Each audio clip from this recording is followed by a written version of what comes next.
It's a career, it is my life, and it's what I've dedicated myself to.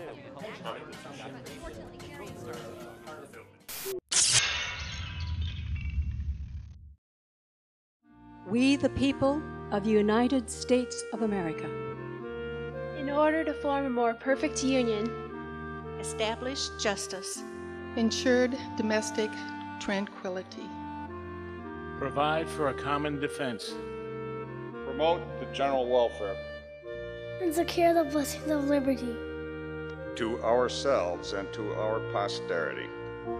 Do ordain and establish this Constitution for the United States of America.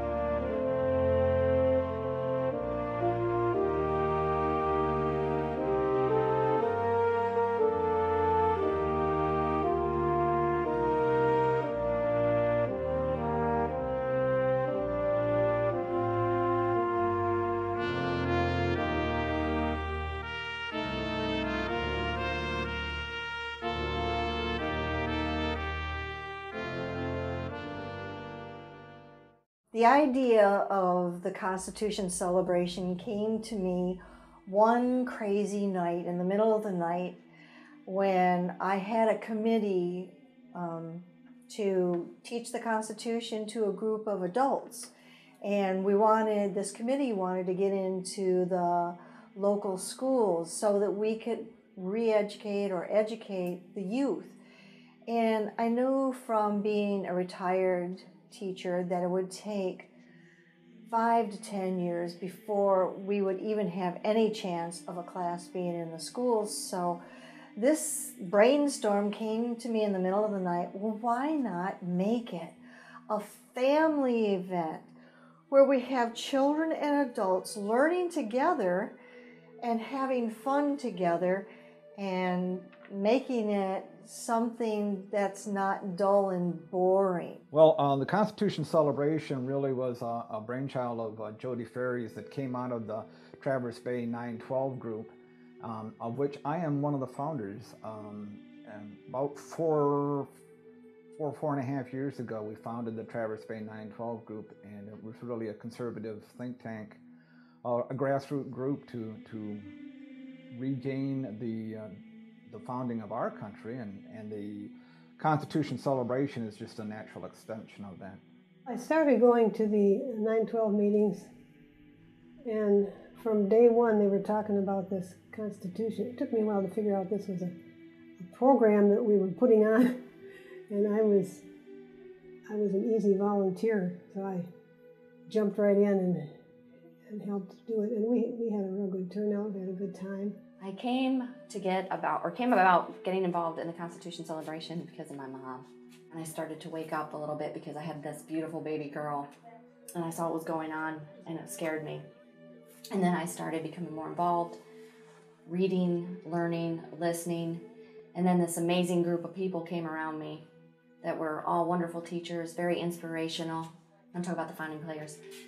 And it just inspired me, and then from, the idea expanded, and now I can't stop or shut my mouth. I was a latecomer to this group. They had already formed into a players group the year before, and when I joined 912, I started going to all the meetings, and then I got to see one of their performances.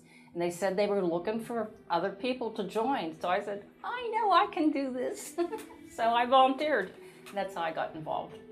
I portray Abigail Adams. She is a woman ahead of her time. She was devoted to her husband and her family, and most of all to her country. If she got down, we didn't hear about it in the letters that she had written to John. She would be maybe a little bit angry with him, but not with the family. And she just had done so much investigating within the community and helpful, and she was just amazing.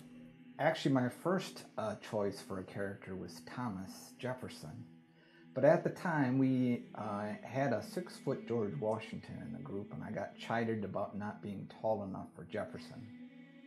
So I began to do some research on other characters, and of course the first research that I was looking at was trying to find a character with facial hair. Now, facial hair was pretty popular in the Civil War times, but in the founding of our country, most of them were pretty well clean-shaven Englishmen, and so I couldn't find a character. But you know, I did most of my work on the internet, and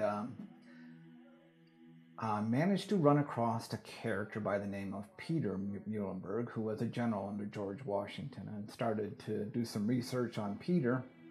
Unfortunately, Peter didn't have a real connection with the Constitution, but started researching his whole family. They happened to be Lutheran Pennsylvanians, and so ran across his brother Frederick, who was instrumental in signing the Bill of Rights and getting that passed, and so that's how my character was developed.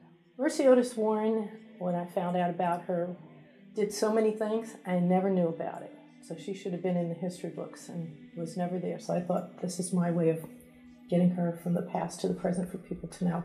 She did write a lot of books, wrote a lot of things, satires about the King of England and the colonial governors that I'm sure everybody knew at the time right about her. She used a pseudonym. She didn't use her real name. After the revolution was over and we became a country, then she put her name to all those things and was a little safer, but that took a lot.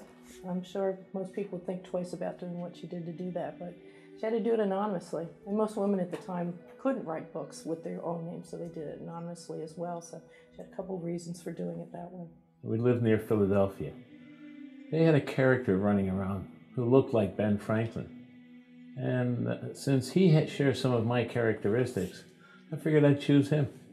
And what I found most fascinating about him, in my time, he would be me, because he was a scientist and an inventor or an engineer. I don't know if they knew what engineers were then.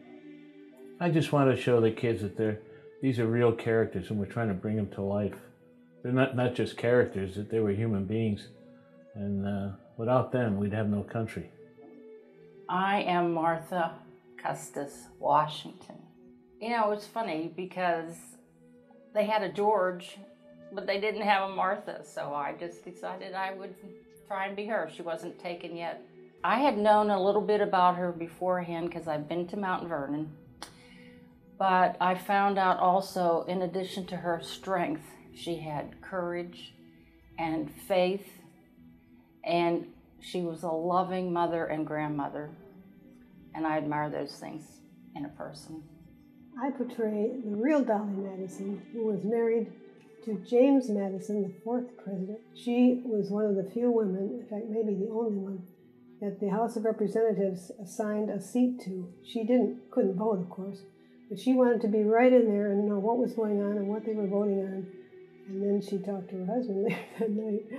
And they were kind of an odd couple, but they must have loved each other and enjoyed each other's company. He was quite short, and she was like 4'4", and she was 3 or 4 inches taller than he was. There was no research on Heather Hollywood. She was just kind of an impromptu YouTube reporter created by the founding players when they were making their script. I hope to accomplish in playing this Heather Hollywood, kind of making the connection of the Revolutionary period when they created our Constitution to bringing it to today's date. What I'd like to see in the future for the Constitution celebration is that it's all across the country. So I want to take a road trip. I want to go to every state, find people in every state that will put on a Constitution celebration that will be recognized by the people in the area, enjoyed, and encourage schools to do more teaching of the Constitution. And that's the whole goal, is really to learn our rights. And one of the major things is voting. We're adding pieces on it every year. It's a huge event to put on with a group of volunteers. takes a whole lot of effort, and again, there's just a tremendous amount of dedication to bring this about.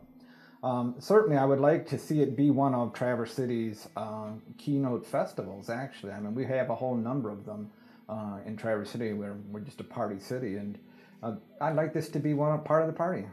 I have big visions and plans for the Constitution celebration. I see it going nationwide. I think everybody needs to learn about the Constitution. It's been so demonized by our media, and the schools don't really teach it. I didn't learn it in college, that's for sure. And people I'm out and about talking to on a daily basis, there's so many that don't understand it, they don't get it, they tell me it's an outdated document. So, you know, I want to go nationwide, and I want to continue educating people, and especially our young people, like my daughter. When she grows up, I want her to know all about it and be inspired by it and keep fighting for our freedoms and liberties. I wanted to take away a learning of the Constitution and all our founding documents and have an inquisitiveness about them. I just think that if they learn more about it, they'll make more informed choices, especially the kids. They'll make more informed choices as we become adults, or they become adults. Our founding fathers told us that we have to continue to educate for the fighting of our freedom, because otherwise we're going to lose our freedoms. And we see that happening today and yesterday. So that's the biggest thing.